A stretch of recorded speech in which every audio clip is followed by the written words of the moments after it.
3. Let's look at example 1 on page 656. This will show you the area where you really need to be careful when you're doing these. This is the unknown piece that we're solving for, PS here, this external segment. Keep in mind, this ST is 9. This ST is 9, but we don't want ST. We want from ST all the way to P, from T to P here. So let's look at what that's going to look like.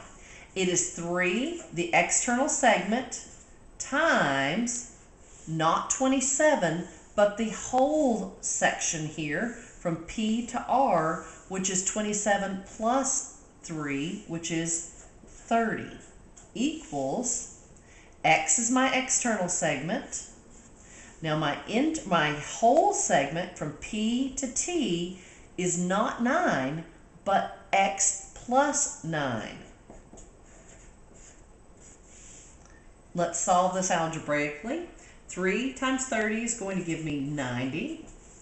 X, I'm going to have to distribute this to each term inside. X times X is X squared.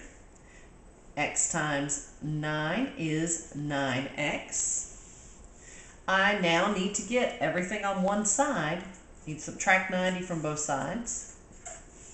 And now I'm going to have to factor. That's right. I know, everybody's favorite. I'm going to have to factor. Let's go ahead. My factors, we can cheat and use our book to help us here. X minus 6 and X plus 15. Giving us a value of X equals 6 or X equals negative 15. We can't have a negative length for this. We can't have a negative 15. So that is ruled out. My section is 6 here. X equals 6. X equals 6. The part to keep and be careful of is that you do 3 times 30, not 3 times 27. That you do X times X plus 9, not X times 9. That's the only thing you really have to watch out on these. Let's look at another example. Look at example 3 in your book. Look at example 3. On this one, we have a tangent and a secant.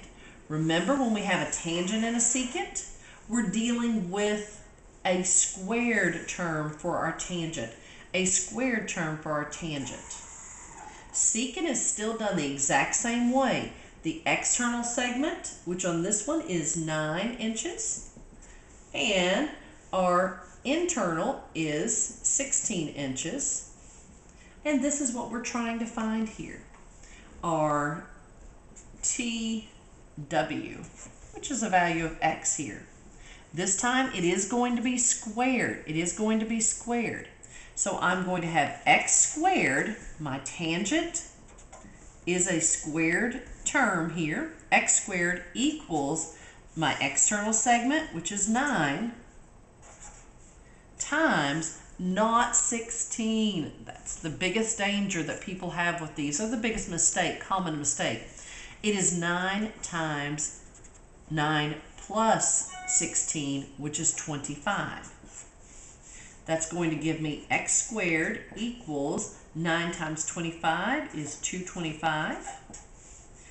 We know this already. We should know the square root of 225. Therefore, X equals 15. X equals 15. Our length value here, it is inches. Our length of our tangent is 15.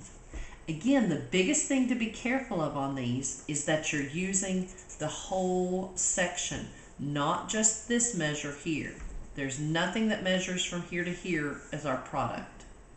The example you see on example 4 is doing the same thing, except they're giving you the earth and a balloon, and you can follow through that example. All right, I'm going to go ahead and sign your homework. Miss LaFave will put it on the board for you. Good luck, and we'll see you on the videos tomorrow.